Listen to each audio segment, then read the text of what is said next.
Ifeoma Malo. I'm an energy professional and a climate enthusiast.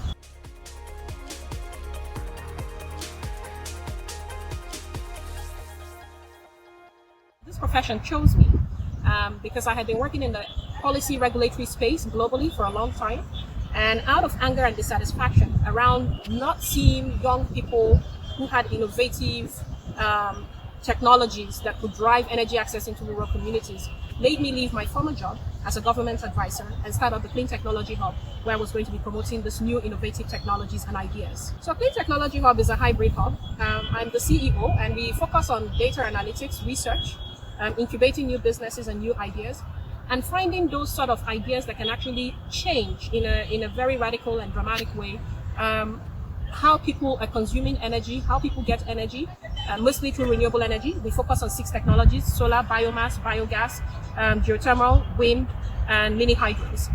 And these are the technologies that we're trying to promote because they are cleaner and more efficient.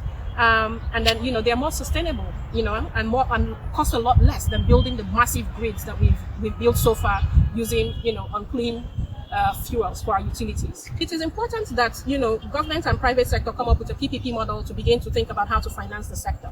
Unless the sector is de-risked properly, private sector is not going to want to put in their money because the rate of returns or the risk associated with such investments are too high. I think I take a lot of pride about mainstreaming gender in a lot of the work that we do, such that a lot of companies, private sector, and government have decided to put a gender component in all of their energy access work as a result of the advocacy that we've done. I think it's a lot of the conversations, a lot of the panels, a lot of the financing is still skewed towards the West.